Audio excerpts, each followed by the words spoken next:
Today I will be discussing teaching WebXR to underserved communities. Let me go ahead and get started. So let me first give a little background on myself.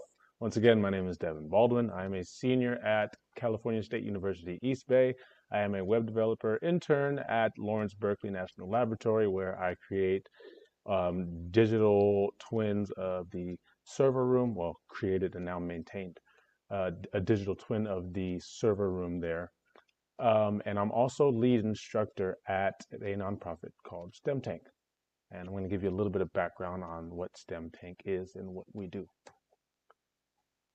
So STEM Tank is a nonprofit here in the Bay Area. We specialize with more so the town of Oakland, California, where we prepare the next generations of technologists, innovators, and entrepreneurs with the skills that they need to be leaders in creating a more equitable and safe future for everyone. Yes, I just read that, but it speaks very true to our mission, and it seemed like the best thing to do. Let me tell you why it's important the way I introduced this. So, in Oakland, California, where I teach the majority of my classes, there's a problem. There's a lack of access to primarily Black and brown communities, hence the underserved, underrepresented groups. There's a lack of access to technology, the knowledge, and the skill set that's needed to teach within these areas of technology. And me being a person who's well versed in the VR, AR, blanket term, XR space, I definitely wanted to be a part of this mission in helping the kids and being the gap and definitely filling in that gap. Filling in that gap. I don't want to be the gap. I want to fill that gap of access to be an accessible node to them. And how I do that, or how we do that more so, is through just exposing the kids to different types of emerging technologies, having people come in within these fields and speaking on the happenings within the tech community, how to get these jobs, what happens once you get these jobs, and more so giving them a sense of, hey, I see somebody that looks like me in this space and they're doing that, and that's really cool. How would I get involved? I think that's something that I can do. Even when they don't believe in themselves, it's good to see, it's good to feel represented. Ultimately, it's good to see yourself in somebody doing something. So let me show you a little bit about how I do that in my WebXR class. So I'm just going to go through a few approaches that I use within my class, because just to give you some context, my students that I teach, these aren't necessarily kids who are right from the jump super excited about coding. They didn't wake up in the morning saying, oh my gosh, I'm going to sign up for this coding class. It's going to be amazing. This is what's going down. That's not the case. A lot of the kids that I serve are kids who are in the realm of, hey, yeah, my mom signed me up for this, or I'm not doing anything else after school, or, my friend's in here, so I'm in here. So you're already going into a situation to where the kids don't necessarily want to be there. So it's my job to help them understand why they need to be there. And that's what I pride myself in doing. So I'm going to show you, or just go through a few of my approaches in how I go through and maneuver within this space. So the first step within my class, what I do is I introduce. I give background on what VR is. I help them understand what mixed reality is and the difference between VR and mixed reality. And once they can conceptualize and see what's going on within the VR, they try it on. They're like, whoa! They see what's possible. They see they can move around. They can set the boundaries. They can, they can duck and grab and different things that we weren't able to do in previous VR headsets. So using the Oculus Quest, well, I'm sorry, the Meta Quest 2 now um, gives us a great variety of ideas and concepts to approach. And I just have some video of some of my students.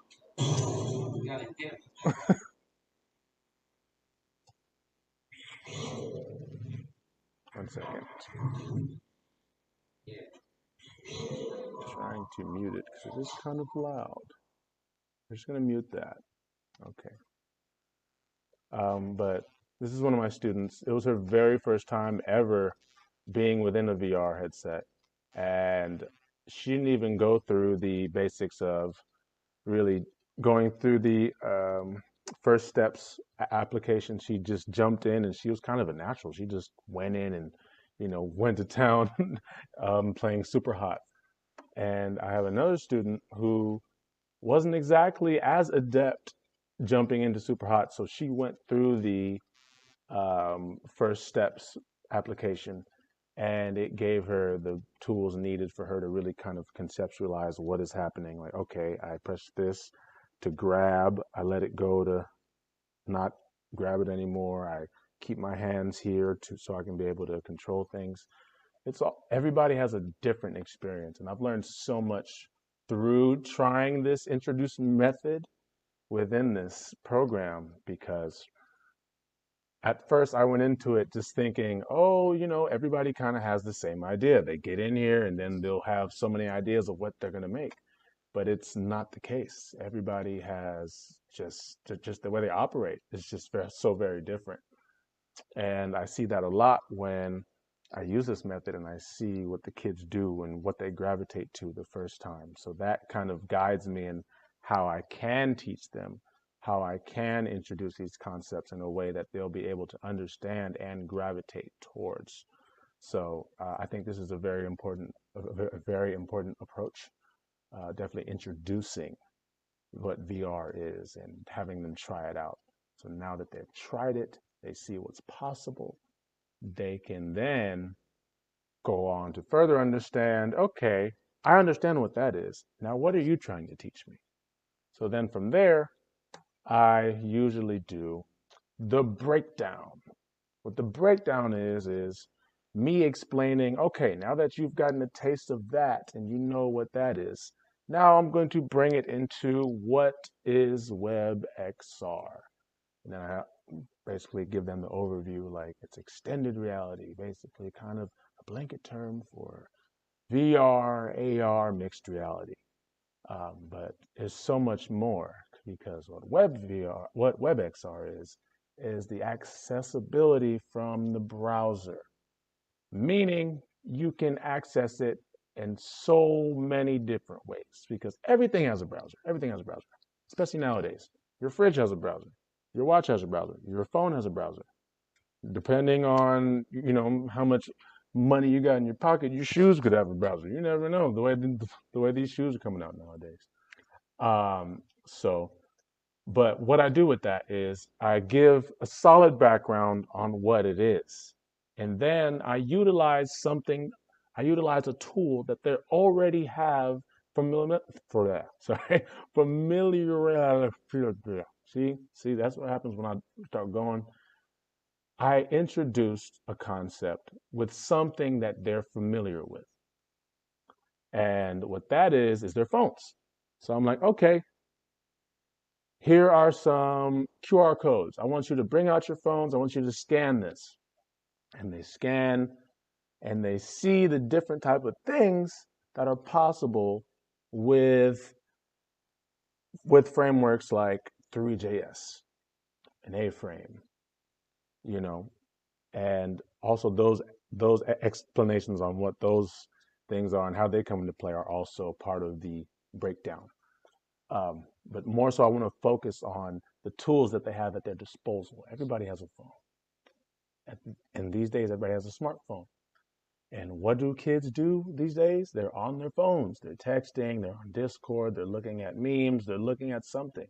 Why not play that to your advantage by introducing concepts that they can use on their phones?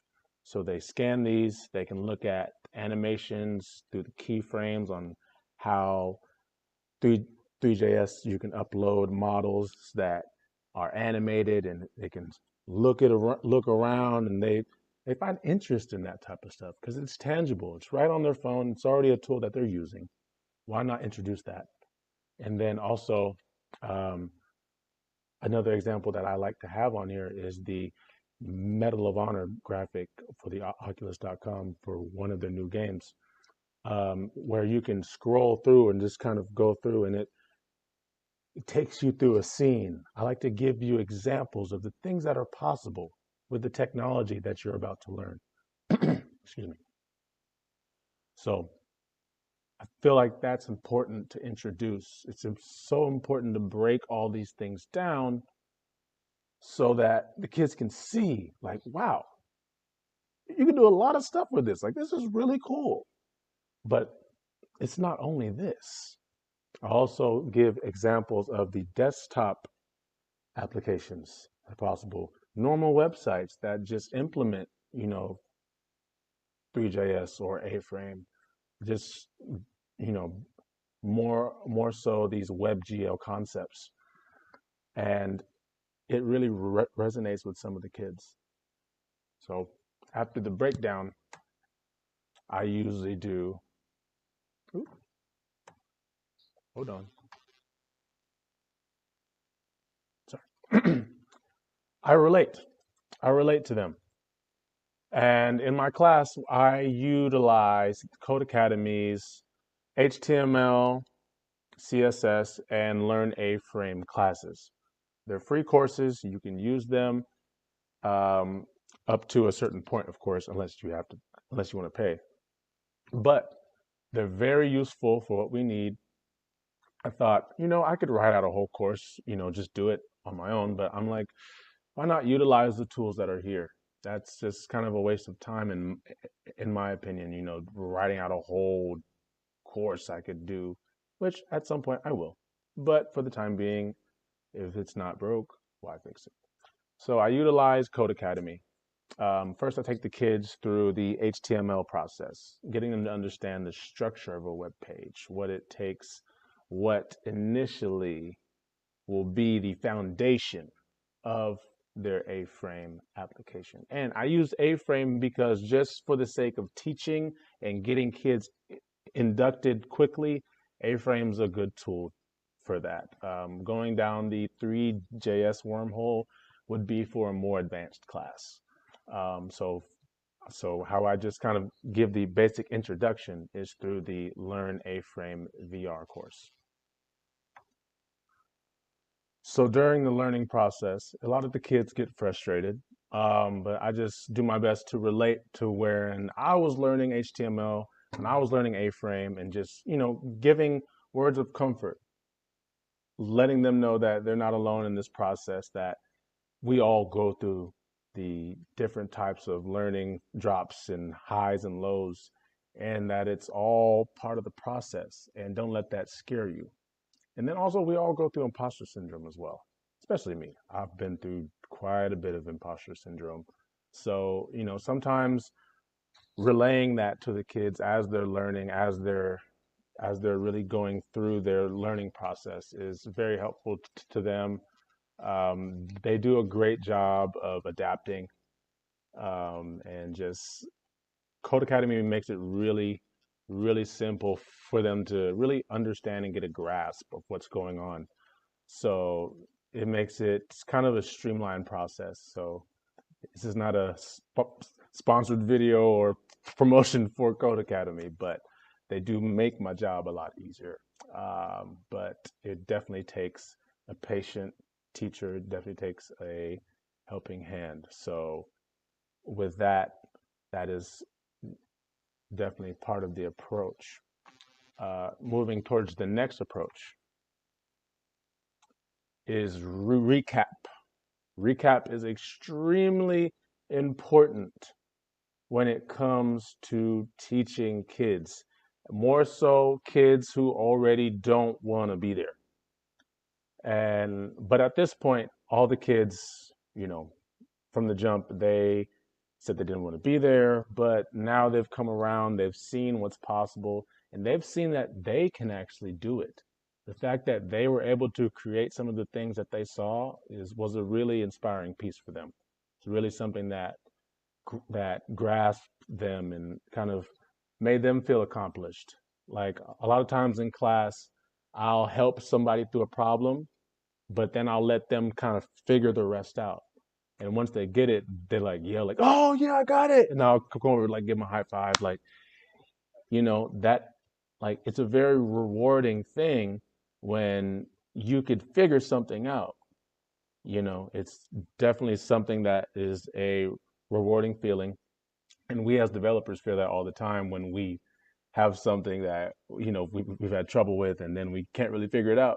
But then once we figure it out, we're like, yes, like let's go. So the kids have that times 10 because they're coming from a space to where they've never even experienced this type of thing, and then they're getting it to work. So it's definitely something that's awesome. So just recap, double backing on a lesson you might need to you know, redo, or making sure that everybody is on the same page, because not everybody's going to be on the same page. You have different levels when you're dealing with kids and just people in general.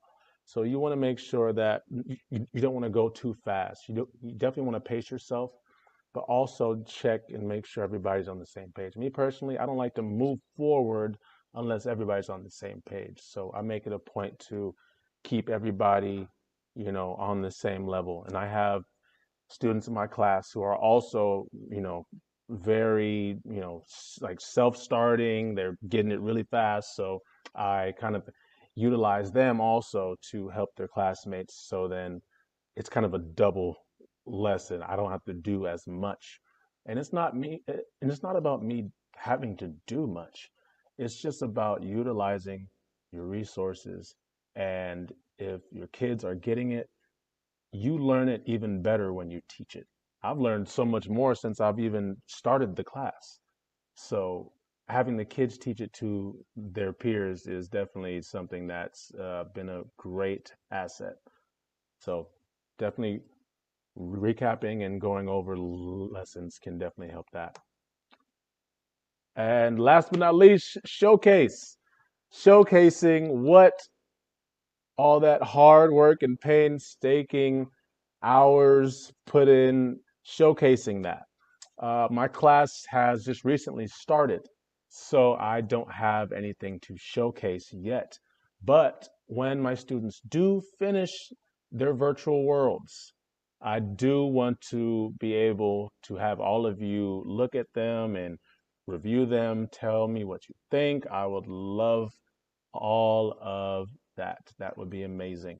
So I will see if I could possibly post the links within the Gatherverse resources. If I can, that would be amazing. But that is my time. Thank you all so much. I am at It's Da Vinci on pretty much all platforms, but the major platforms, Twitter, Oculus, and Instagram. Thank you so much for coming, and